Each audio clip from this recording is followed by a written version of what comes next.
I think Dean's still getting mic'd up, so it might take a second. Hello. And hello.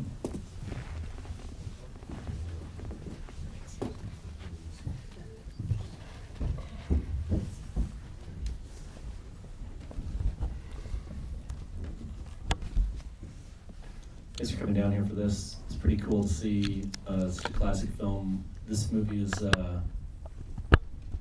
it was not a huge theatrical success and became a big success on VHS.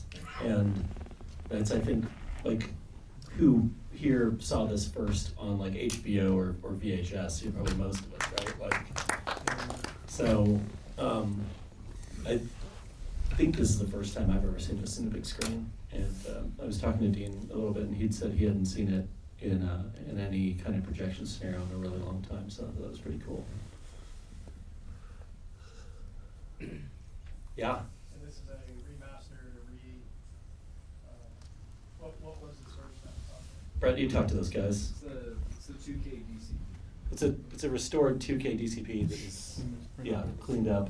Yeah. It's amazing. The 4K is coming. Really? Yeah. That's cool.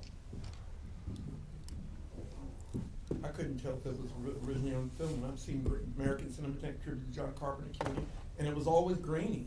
Right. I can't believe it. Yeah. It's kind of amazing. There's some of those scenes where it's like really deep blue. You can see grain moving around a lot, but it's kind of interesting to see restored films like this. Just gonna wait another minute or oh, there he is. Hey, sir.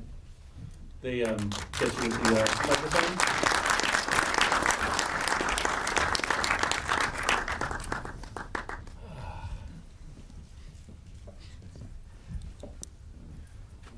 Ladies and gentlemen, Cundey.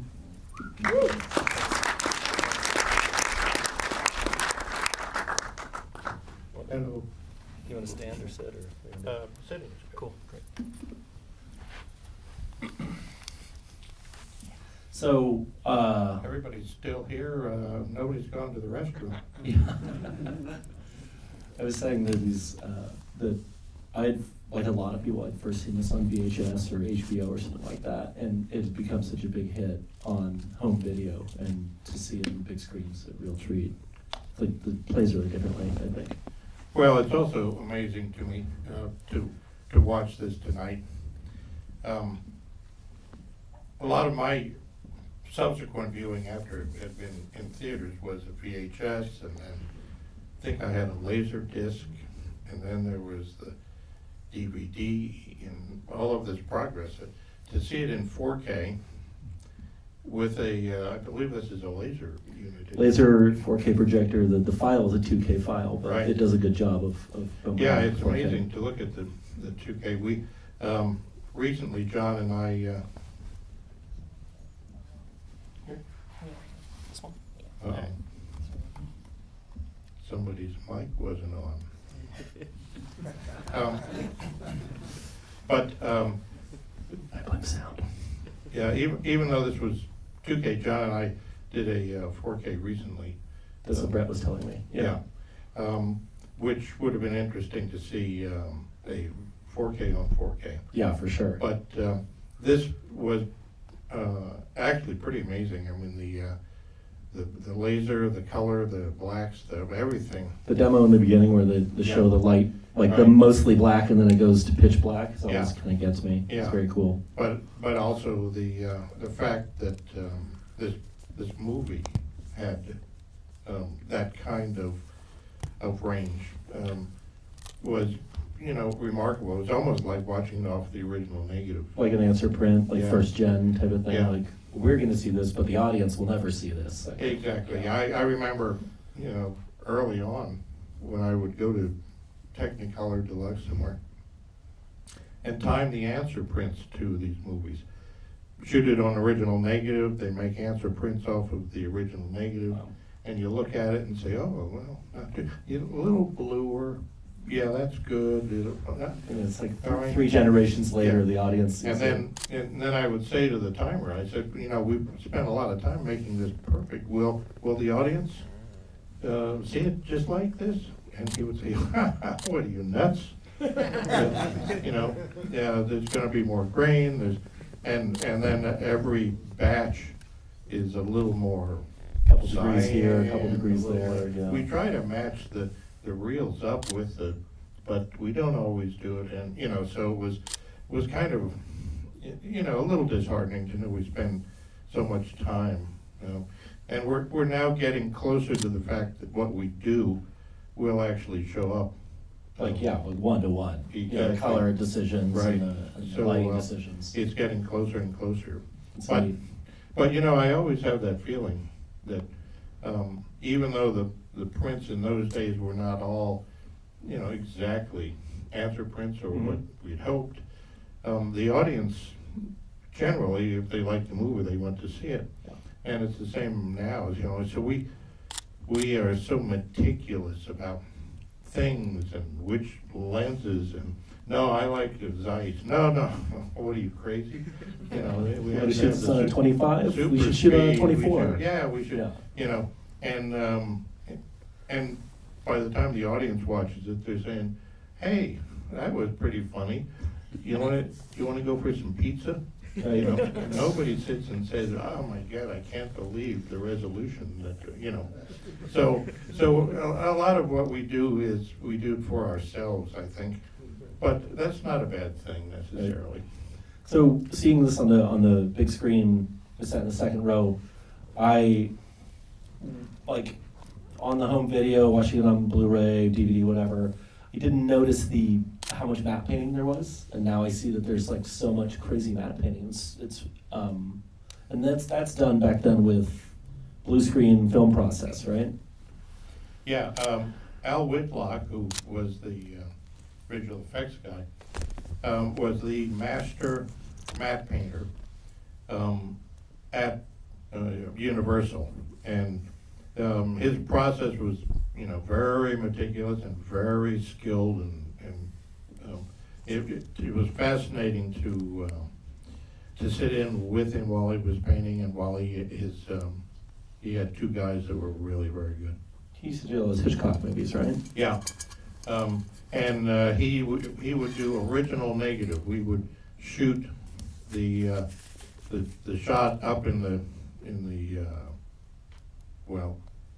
snow, the Antarctic, but it was up actually in the Arctic, but. It's like northern Canada, somewhere Yeah, around there. so confusing, isn't it?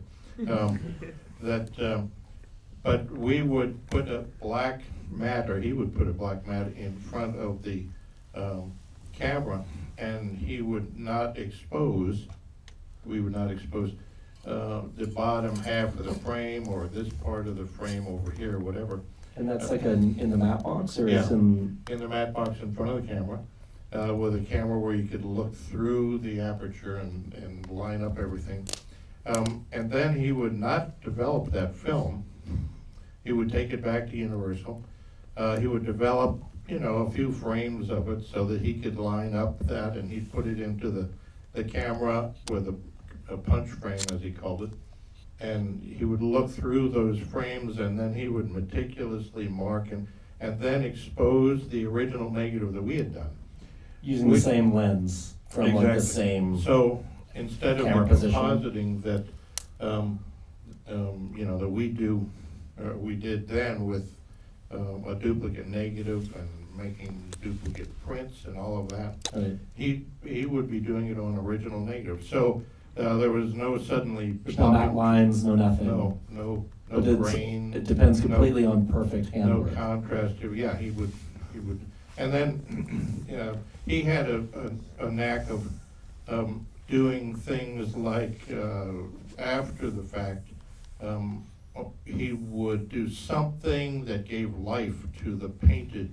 Yeah, it's when again, they see the hatch in the beginning, they're flying Right. around the helicopter, they get to the hatch, there's like a moving light over the top of Yeah, he the would, matte painting. he would do in stuff camera. that looked like moving clouds, and he would add moving clouds to the sky.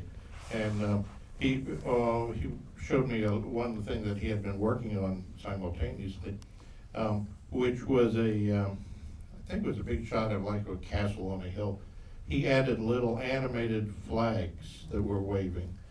Anything that would give life to the dead painted part, You know, so this movie was a fascinating look at, you know, what an amazing master Right. of the time. You know, now Yeah. now it's the kind of stuff you can do in your on your Mac, On your phone or in something, your yeah. mother's basement. Right. You know. Also, visual effects, physical effects, you know, like all the monster effects and all that stuff. It's very different than what's typically done today. Yeah, and you know, I look at this. There are 2 shots in there that were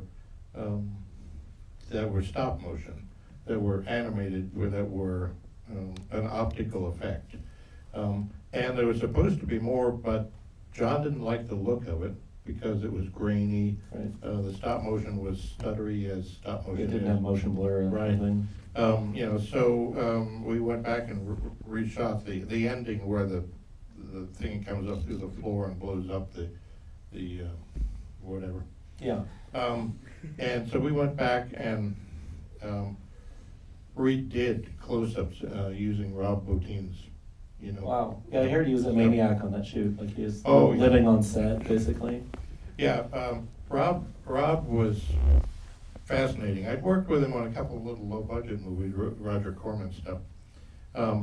But this was sort of his big opportunity. Yeah. And he was very meticulous.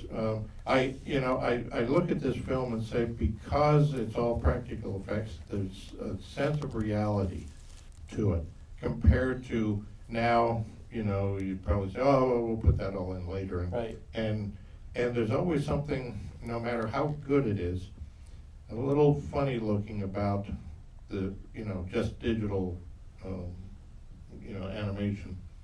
And this had a sense of reality. And I think that sometimes the digital guys do stuff because they can, you know, and so instead of saying, oh yeah, let's do a shot of, you know, the thing and it moves like this, someone else will say, yeah, and you know what else we could do?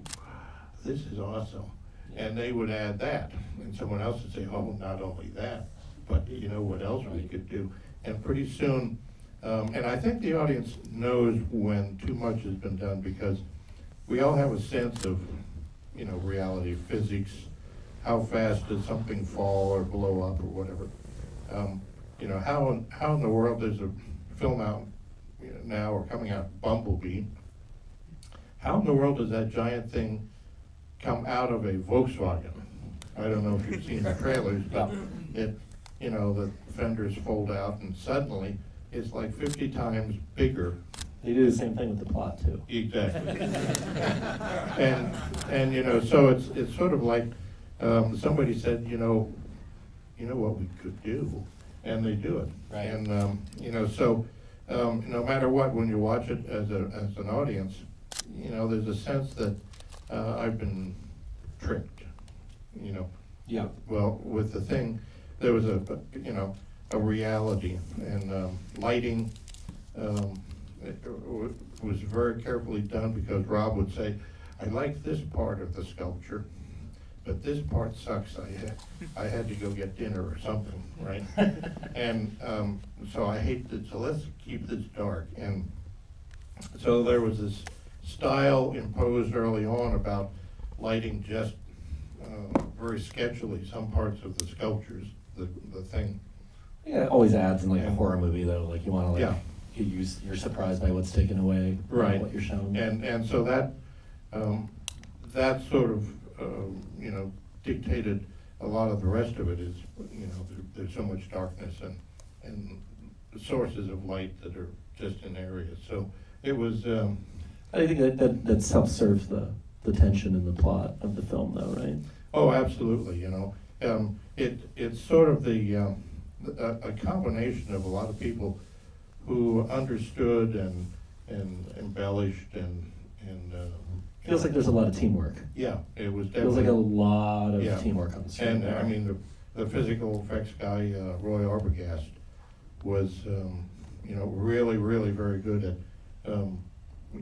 just doing stuff that you shouldn't do in front of people. A big crew blowing stuff up. That all of the explosions at the end, were all real.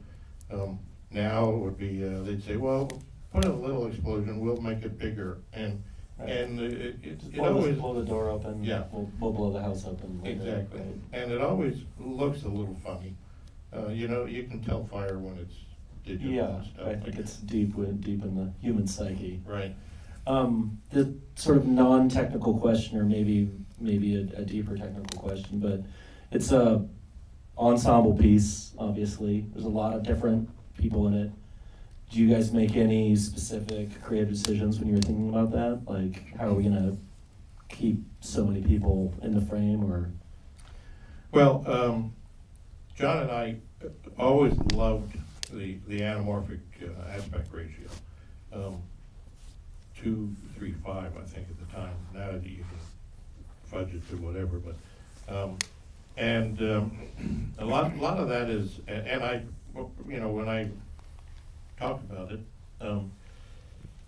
there's an awful lot of psychology and physics, physiology and stuff about how we as people perceive stuff.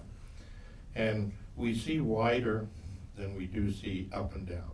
Our peripheral vision sideways is more.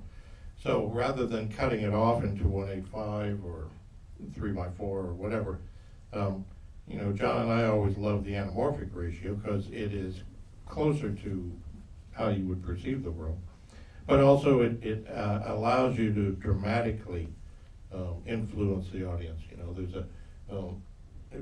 all of the subtleties of composition. How do you direct the audience's attention to certain things, the face, you know, or do you put the character way off to one side and now there's lurking room off to the rest of it, and does that make you you know, nervous as an audience, wondering Using what's gonna negative happen, space, you know. that kind of thing. So there's a lot of that kind of stuff, and plus we knew that there were always going to be, you know, quite a number of guys in the frame at the same time, and we did stuff with split diopters so that we could have whole focus way in the background and in the foreground and stuff like that to use the frame as storytelling rather than cutting to, you know.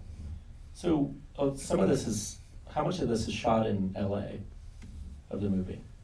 The opening, Chasing the Dog, was done in outside of Juneau, Alaska, and the helicopter stuff. The set was built on a rocky cropping above a glacier in British Columbia. So the exteriors were all real. When they're like burning the guys out in the area and all that Exactly. stuff? Anything exterior with all that snow, because we didn't want to have to make a bunch of snow, Sure. and it always looks phony, and you can't see the camp and then all of those mountains in the background and stuff. So all of the exteriors were done in either British Columbia or Juneau. The interiors were all done at Universal, including the creeping through the Norwegian building where it was very cold. Wow. The basement at the end where the generator room, that was at Universal. We refrigerated the stages so that you could see the breath. Wow. How long does that take? Well, it requires two things. Cold has to be around freezing, just above freezing. And it also requires a high humidity in the air. The air has to be pretty close to 100% in order to see your breath. Right, like in a shower or Condensation, something, yeah. right? Yeah. So, the stage, they brought in big giant air conditioners. They would run all night. So they have to seal the stage or to put in the extra insulation, or is it just they just No, don't most of AC them it? were, because they were soundproof, Yeah. had thick walls, and Universal, stage 27 was one of them. You know, was big, but you know, it had the walls were thick. We found out later they were insulated with asbestos. Of course, yes. But- The old American. That's another early story. 30s. But we would put up overhead misters, as Roy Arbogast called them, which were really essentially spray guns and nozzles and so forth. And they would be able to turn them on from the floor, and the ceiling moisture would mist down. And then by the combination of the very cold from the air conditioning and the high humidity that these created, you could see the breath. And it then was they're up, 100 Yeah. feet up in the air, or whatever, so Up- they, yeah, you don't up- see, up in the you permanent. don't see the actual, No. The cloud can be and a lot down. of times they would run, but they would make noise. If you get the feeling. And so we would just shut them off during the shot. So it was, there was a lot of technique and craftsmanship that went into making this film. A lot of thinking about, now how do we make it look like this? You know, there's stuff like, I wanted something different looking as far as how they lit stuff. You know, only flashlights I thought would be kind of boring. So I thought, well, let's see about flares. And we shot about 6 different ones. The regular roadside flares turned out to be the most interesting because they were very bright, but they had this really unusual magenta color. And so we said, yeah, let's use those. And Kurt was very good. He's a great technical actor. I would say, you know, it has to be just about eye level, and it has to be 2.5 feet away from your face for the right exposure.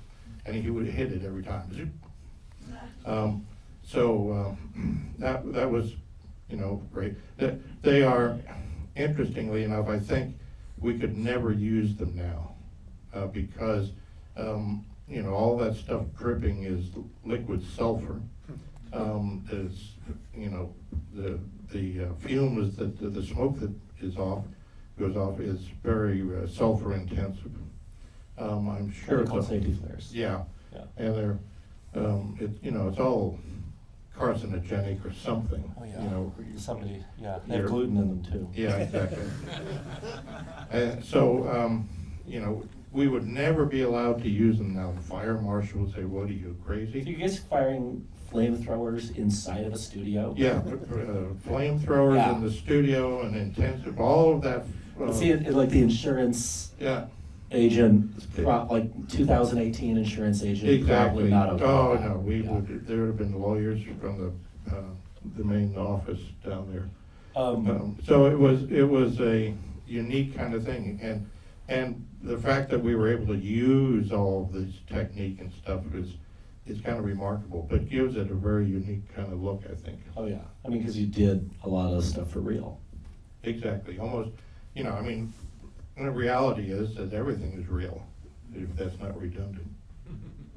You know, with all the flames and the torchlight and all of that kind of stuff was Yes. great, the snow. What was it like shooting on location? You know, it was a fascinating location, and I still look back at it fondly and with amusement. We were up in Stewart, British Columbia. Stewart is a small town way up on the Alaskan border, and right exactly on the border. And it exists because up above it is a mine, I think it was a tin mine. And the miners would all work up there, and they lived in dormitories, and there was this little one-lane dirt road that took almost an hour to traverse from where the location was and the mine down to Stewart, which is this old west town. It's as close to an old west town as you can get. A lot of wooden buildings and you know, it exists because the miners will come down on the weekend, and there were bars, there were little funky hotels, there were these women. Yep, really? Yeah, they were women who lived there for some reason. They weren't minors. So it was this interesting culture that Hollywood has dropped into. And Whether that mine is, the mine is still active at this time? I don't know, I Okay. haven't been up there. No, I mean like when you guys were there. Oh, absolutely. Really? The miners were always kind of pissed off that the Hollywood people had moved in, and sir, The you're, reps have taken all their checks. hey buddy, Yeah. you're on my stool here at the bar. Oh, I'm just that's my stool, So, it became this sort of strange thing the day we were off, Sundays when they were off. So, it became an interesting look at the culture of, Sunday, I mean, in Canada, Sunday you can't drink or sell liquor. That's the day you had off? Yeah. So the miners would come down, and on Saturday nights, it was not a problem. On Sunday nights, they would travel not very far to this little town of Hyder, Alaska, right across the Alaskan border. And there, those Americans would be selling booze. And so they would travel over there to Hyder, Alaska. Only the miners, not like PAs from your production? No, none of us. Okay. None of us ever. That would be, yeah, No. ill-advised. And, and I think it was sort of like the women from town would go over there too. I don't know why. But I guess everybody wanted to refresh themselves. So. Yeah, have a refreshing beverage. Exactly. I understand. So it was a fascinating, I go to locations in almost anywhere else, small town America, Kentucky or whatever, and it's all recognizable, and there's a culture and there's all that stuff. This was really a unique look at a different kind of social structure and culture. That's awesome. What was it like? How did you guys have any gear problems, or did you guys have to get into it with just get creative, keep everything running? It was cold up there. There were times when it was, below zero, like 20 or whatever. One of the issues we had before I went up there was I went to Panavision, because it was obviously Panavision cameras and film. And I said, well, now, so what's the deal going to be with these cameras in this below freezing? They said, okay, well, we'll fix you all up. So they replaced the grease and the lube on the movements with a low temperature one, and gave us a supply of that. They had heaters built into the cameras and in the eyepieces to keep them just above freezing. And we had to be very meticulous with all of that. But there were little things we didn't know until we got up there. For instance, the lenses, if you go outside and you work with them, they're fine. The minute you bring them inside, condensation appears, and not just on the surface of it. Inside the core of the lens. To various layers. And the guys discovered this when they would take the camera into the camera room, which had been built in the set, and the lenses would fog up, and they'd say, oh, well, let's wipe it. Oh, wait, we can't wipe the inside. So we would put a 2K light or something shining on the lens to heat it up. Well, rather than do that all the time, they finally decided that they would never let the lens warm up or go inside.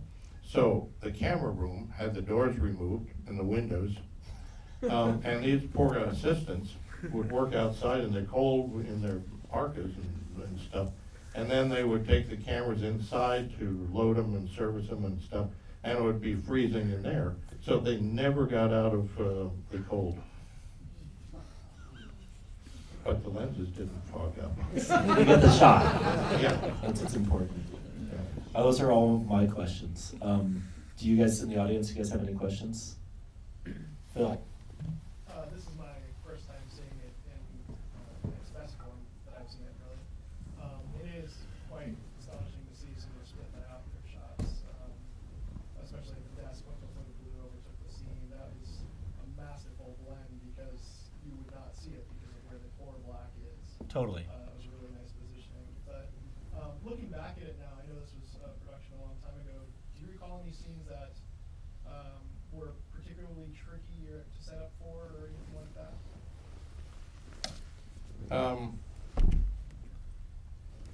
Well, I'd have to say there was a lot of tricky.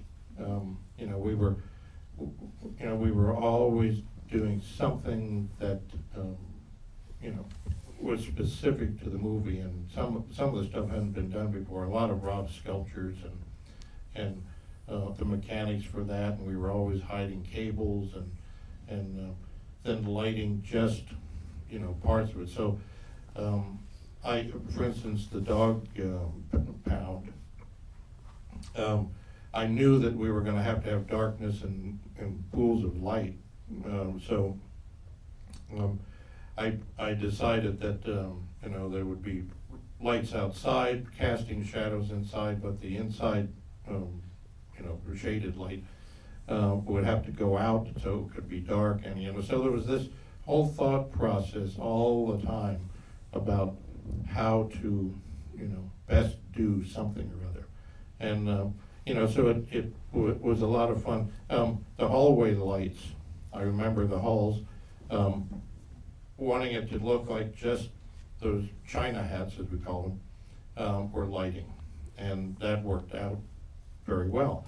But you couldn't see any of the ceiling, you know, because all the light went down. So I had the guys put little tiny incandescent bulbs from very small units and attach them to the back of the shades. And they were on dimmers so that, you know, the wires would run over here. We could adjust it so we could light the ceiling without any other lights, you know, because it would be only the ceiling. You hid them inside the practicals? On the back side of the shade. So there was a light inside and one on the outside of the shade, but a very small one.